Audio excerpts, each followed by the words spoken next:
أعوذ بالله من الشيطان الرجيم. بسم الله الرحمن الرحيم.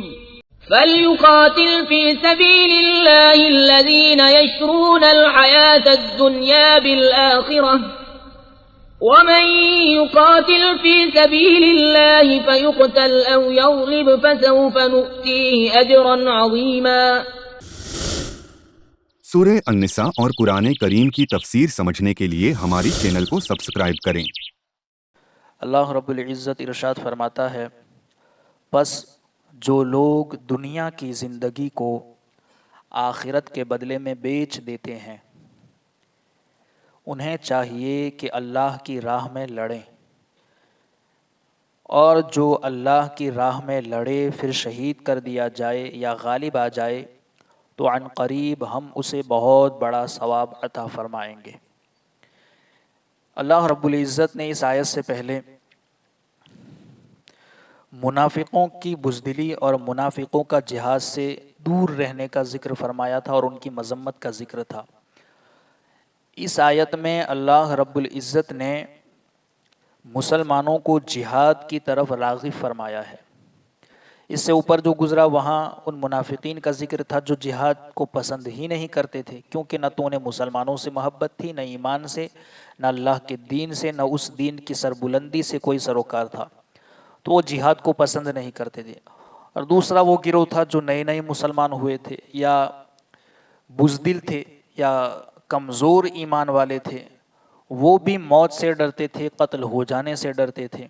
ان کی مذمت کا اللہ رب العزت نے اوپر کی آیتوں میں ذکر فرمایا۔ اب یہاں وہ گروہ یعنی مسلمانوں کا انہیں بتایا جا رہا ہے اور انہیں جہاد کی طرف راغب کرنے کی ترغیب دلائی جا رہی ہے۔ جو لوگ دنیا کی زندگی کو آخرت کے بدلے میں بیچ دیتے ہیں، یعنی اپنی یہ فنا ہو جانے والی زندگی کو باقی رہنے والی زندگی کے بدلے میں بیچ دیتے ہیں، یعنی کہ خرچ کر دیتے ہیں، فنا کر دیتے ہیں، انہیں چاہیے کہ اللہ کی راہ میں لڑیں، یعنی کہ جہاد کریں، اور جو اللہ کی راہ میں لڑے پھر شہید کر دیا جائے یا غالب آ جائے، یعنی پھر جو جہاد کے لیے نکلا پھر یا تو وہ شہید کر دیا گیا تو شہادت بہت بڑا مرتبہ ہے، یا تو شہید نہ ہوا غالب آ گیا تو دنیا میں اللہ رب العزت مال غنیمت کی صورت میں اسے اجر دیتا ہے اور آخرت میں بہت بڑا اجر و ثواب دیتا ہے۔ تو جہاد کرنے میں نقصان ہے ہی نہیں، چاہے وہ قتل کیا جائے چاہے فتح ہو کر آئے، دونوں صورتوں میں اللہ رب العزت اسے بہت بڑے اجر و ثواب سے نواز دیتا ہے۔ دیکھیں، اس سے پہلی آیتوں میں جہاد سے منع کرنے والوں کی مذمت کی تھی، اور اس آیت میں اللہ تعالیٰ نے مسلمانوں کو جہاد کی طرف راغب کر رہا ہے۔ اس آیت میں فرمایا ہے کہ مسلمانوں کو اللہ کی راہ میں لڑنا چاہیے، جو اخروی ثواب کے بدلے میں اپنی دنیا کی زندگی فروخت کر چکے ہیں، یعنی اہل ایمان جن کے بارے میں اللہ رب العزت نے ایک جگہ خود ارشاد فرمایا، ان اللہ اشتری من المؤمنین انفسهم واموالهم بان لهم الجنہ، ہم نے مومنین کی جانوں اور ان کے مالوں کو جنت کے بدلے میں خرید لیا ہے۔ تو اللہ رب العزت کو جو اپنی جان اور مال دے چکے ہیں انہیں چاہیے کہ وہ اللہ کے دین کی سربلندی کے لیے اللہ کی راہ میں جہاد کریں۔ مسلمانوں کو اللہ کی راہ میں لڑنا چاہیے جو اخروی ثواب کے بدلے میں اپنی دنیا کی زندگی فروخت کر چکے ہیں، یعنی انسان طبعاً اپنی زندگی خرچ کرنے کو بھاری سمجھتا ہے۔ دنیا کے اندر سب سے بھاری اگر کوئی چیز ہے تو انسان کی زندگی، یعنی اسے خرچ کرنا انسان کے اوپر سب سے زیادہ بھاری ہے۔ انسان ایسے تو دنیا میں بہت سی چیزوں سے محبت کرتا ہے، مال سے محبت کرتا ہے، اس کے بعد ہے اولاد سے محبت کرتا ہے، اور اس کے بعد سب سے زیادہ انسان اپنی جان سے محبت کرتا ہے۔ تو سب سے طبعاً اس کے اوپر بھاری ہے جان کو خرچ کرنا، لیکن جب اس کو یقین ہوگا کہ یہ زندگی خرچ کرنے سے اس کو آخرت کی نعمتیں ملیں گی تو وہ بہت خوشی سے اس راہ میں زندگی خرچ کرے گا۔ یعنی جسے پتا ہے کہ یہ زندگی یہ تو فنا ہونے والی ہے، چند سالوں کے بعد، چند لمحوں کے بعد، یا جتنی چند سانسوں کے بعد یہ زندگی فنا ہو جانے، تو کتنا بہترین سودا ہے کہ فنا ہو جانے والی چیز کو بیچ کر باقی رہنے والی زندگی کو خرید لیا جائے۔ تو جسے یقین ہو کہ یہ زندگی خرچ کرنے سے اس کو آخرت کی نعمتیں ملے گی وہ بہت خوشی سے اس راہ میں زندگی خرچ کرے گا. اور یہ ایسا ہی ہے جیسا کہ اللہ نے فرمایا ہے, اللہ نے مسلمانوں سے ان کی جانوں اور مالوں کو جنت کے بدلے میں خرید لیا ہے. اب یہ بھی کمال در کمال ہے کہ جان بھی اللہ کی دی ہوئی, مال بھی اللہ کا دیا ہوا, اور اس رب نے اسی کا دیا ہوا ہم سے خریدا, اور اس کے بدلے میں پھر ہمیں جنت جیسی نعمت عطا فرمائی. تو کتنا بڑا کرم ہے اس پروردگار کا کہ مال بھی اسی نے دیا, جان بھی اسی نے دی, ہمارا کچھ نہیں تھا, مگر اس کو بھی وہ خرید رہا ہے اور اس کے بدلے میں جنت دے رہا ہے. مومنین کو اللہ رب العزت نے ان کے مال اور جان کو جنت کے بدلے میں خرید لیا ہے. اور اخیر میں فرمایا پس تم نے جو اللہ سے بیع کی ہے اس بیع پر خوش ہو جاؤ. یعنی کہ خوش ہو جاؤ, تم نے فنا ہو جانے والی چیز دے دی اور باقی رہنے والی چیز پا لی ہے. پھر اللہ تعالیٰ نے فرمایا اگر تم اس جنگ میں شہید ہو گئے تو اللہ کی راہ میں شہادت کا بڑا اجر ہے, اور اگر تم غالب آ گئے تو اخروی اجر کے ساتھ دنیاوی منفعت بھی حاصل ہوگی. یعنی آخرت میں تو جہاد کا جو اجر و ثواب ہے وہ اللہ کی بارگاہ میں ملے گا.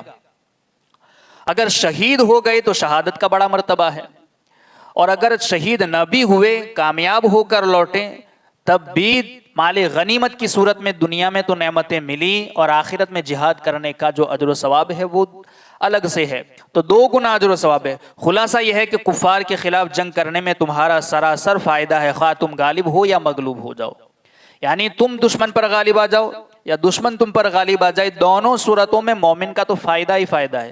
اگر دشمن غالب آ گیا تو شہادت ہے, اور اگر تم غالب آ گئے تو دنیا میں مال غنیمت ہے, آخرت میں ثواب ہے. تو دونوں صورتوں میں فائدہ ہی فائدہ ہے. یہاں اہل ایمان کا بیان ہے کہ جن لوگوں کی نگاہیں آخرت کی زندگی پر لگی ہوئی ہیں اور وہ آخرت کی خاطر دنیا کی زندگی قربان کرنے کو تیار ہیں, انہیں اللہ عز و جل کی راہ میں لڑنا چاہیے اور اس میں دنیاوی نفع کا ہرگز خیال نہ کریں. یعنی کہ جو اپنی جانوں کو آخرت کے بدلے میں بیچ چکے ہیں تو پھر انہیں جہاد کرنا چاہیے, اور دنیاوی جو فنا ہو جانے والی چیزیں ہیں اس کی طرف ان کا خیال نہ ہو. ان کا مطلوب اور مقصود اللہ عز و جل کی رضا, دین اسلام کی سربلندی اور حق کا بول بالا ہونا چاہیے. جب اس نیت سے کوئی جہاد کرے گا تو وہ شہید ہو جائے یا بچ کر آ جائے, دونوں صورتوں میں بارگاہ الہی میں مقبول ہو جائے گا اور اللہ عز و جل کی بارگاہ میں عظیم اجر کا مستحق ہوگا. اب حضرت انس بن نضر رضی اللہ تعالیٰ عنہ کا جذبہ شہادت ہے, یعنی یہ وہ مومن مخلص بندے ہیں جو اس دنیا کی زندگی کو اپنی آخرت کی زندگی کے لیے فنا کر چکے تھے. یہاں ایک واقعہ ہے کہ حضرت انس بن مالک رضی اللہ تعالیٰ عنہ فرماتے ہیں کہ میرے چچا حضرت انس بن نضر رضی اللہ تعالیٰ عنہ غزوہ بدر میں نہ جا سکے.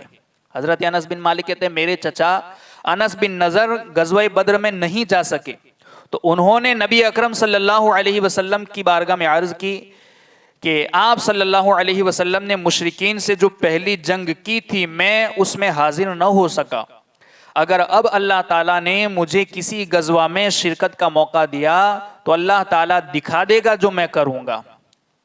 یعنی کہ انہوں نے تمنا ظاہر کی کہ میں مسلمانوں کی جو پہلی جنگ تھی کفار کے ساتھ اس میں تو شریک نہیں ہو سکا, مگر جب اللہ تعالیٰ اب اگر موقع دے گا تو میں کسی غزوے میں شریک ہوں تو اللہ تعالیٰ دکھا دے گا کہ میں کیا کر سکتا ہوں یا میں کیا کروں گا. پھر جب غزوہ احد کا موقع آیا تو کچھ بھاگنے لگے, یعنی کچھ لوگ بھاگنے لگے. حضرت انس بن نضر رضی اللہ تعالیٰ عنہ نے عرض کی اے میرے پروردگار, ان بھاگنے والوں میں جو مسلمان ہیں میں ان کی طرف سے معذرت خواہ ہوں, اور جو مشرک ہیں میں ان سے بری ہوں.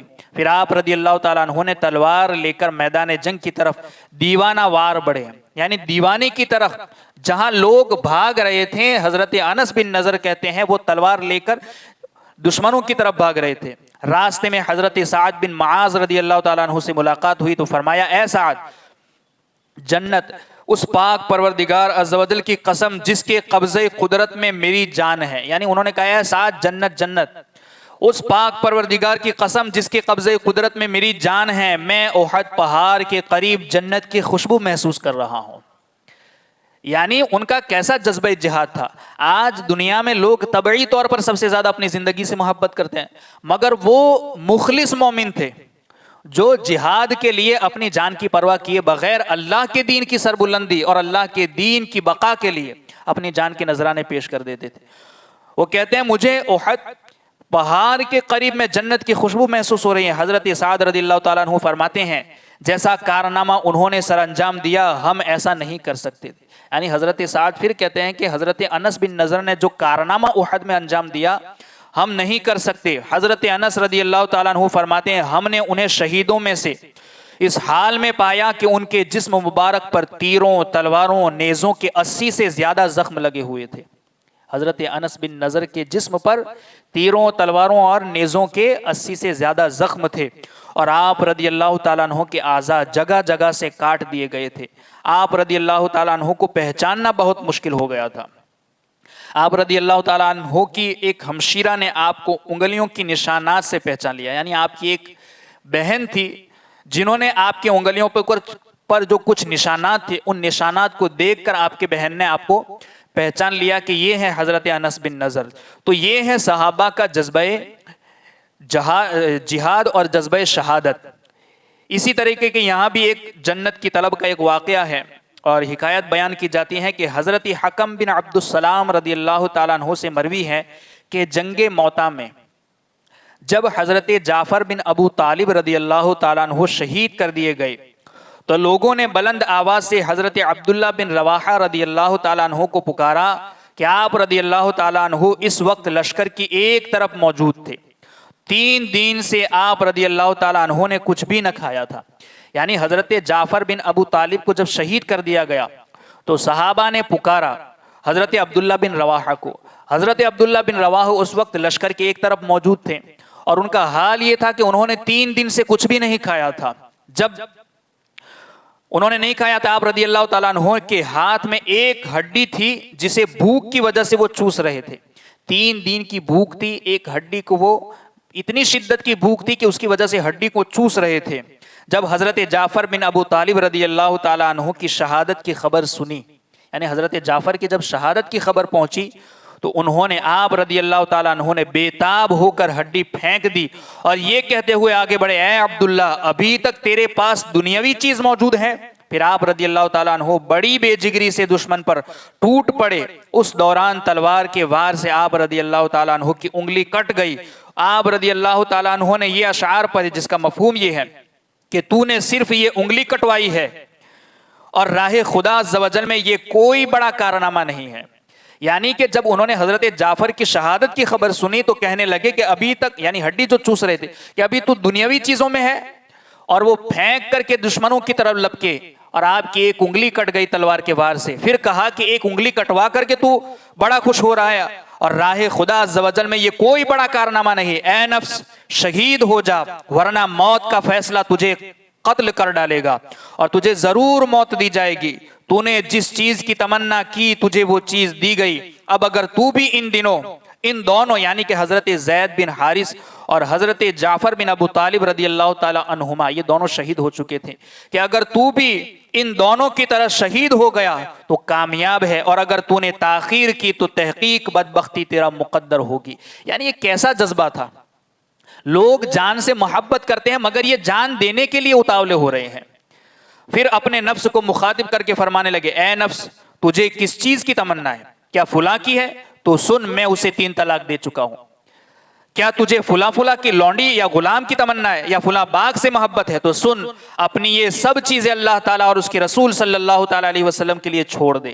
اپنے نفس سے مخاطب ہو کر کہہ رہے کیا تجھے اس کی تمنا ہے؟ میں اسے 3 طلاق دے چکا ہوں. کیا تجھے فلاں لونڈی کی تمنا ہے یا فلاں غلام کی ہے یا اپنے اس باغ سے محبت ہے؟ یہ ساری چیزیں میں اللہ کی رسول صلی اللہ تعالیٰ علیہ وسلم کے لیے چھوڑ چکا ہوں. اے نفس تجھے کیا ہو گیا ہے؟ تو جنت کو ناپسند کر رہا ہے. میں اللہ تعالیٰ کی قسم کھاتا ہوں کہ تجھے اس میں ضرور جانا پڑے گا, یعنی جنت میں. میں اللہ کی قسم کھاتا ہوں کہ تجھے اس میں ضرور جانا پڑے گا. اب تیری مرضی, چاہے خوش ہو کر جانا ہو یا مجبور ہو کر جا. خوش ہو کر جا, بے شک تو وہاں مطمئن رہے گا. تو پانی کا ایک قطرہ ہی تو ہے. پھر آپ رضی اللہ تعالیٰ عنہ دشمن کی صفوں میں گھس گئے اور بالآخر لڑتے لڑتے جام شہادت نوش فرما گئے. یعنی یہ وہ مخلص مومنین تھے جن کے بارے میں اللہ رب العزت نے قرآن میں کہا کہ ان اللہ اشتری من المؤمنین انفسهم واموالهم بان لهم الجنہ, کہ ہم ان مومنین کی جانوں کو, ان کے مالوں کو جنت کے بدلے میں خرید چکے ہیں. اور اللہ رب العزت اسی آیت میں آگے فرماتا ہے کہ خوش ہو جاؤ کہ تم نے ایک فنا ہو جانے والی چیز، یعنی یہ دنیا کی زندگی تو فنا ہو جانے والی ہے، دنیاوی مال بھی فنا ہو جانے والا ہے، تو تم نے ایک فنا ہو جانے والی چیز کو بیچا اور اس کے بدلے میں باقی رہنے والی نعمتوں کو خرید لیا ہے۔ حالانکہ یہ بھی اللہ کا کرم ہے کہ زندگی بھی اسی کی دی ہوئی، مال بھی اسی کا دیا ہوا، اور وہ رب اپنے ہی دیے ہوئے، اپنی ہی دی ہوئی چیزوں کو، نعمتوں کو جنت کے بدلے میں پھر خرید رہا ہے، تو اس کا کرم ہے۔ اللہ رب العزت ہم سب کو جنت کا جذبہ اور شہادت کی تڑپ عطا فرمائے۔ اللہم ربنا نور قلوبنا بالقرآن وزین اخلاقنا بالقرآن ونجنا من النار بالقرآن وادخلنا فی الجنت بالقرآن۔ اللہم رزقنا تلاوت القرآن، اللہم اہدنا ہدایت القرآن، اللہم ربنا آتنا شفاعت القرآن، وصلی اللہ تعالی علی خیر خلقہ ونور عرشہ محمد وعلی آلہ واصحابہ اجمعین برحمتک یا ارحم الراحمین۔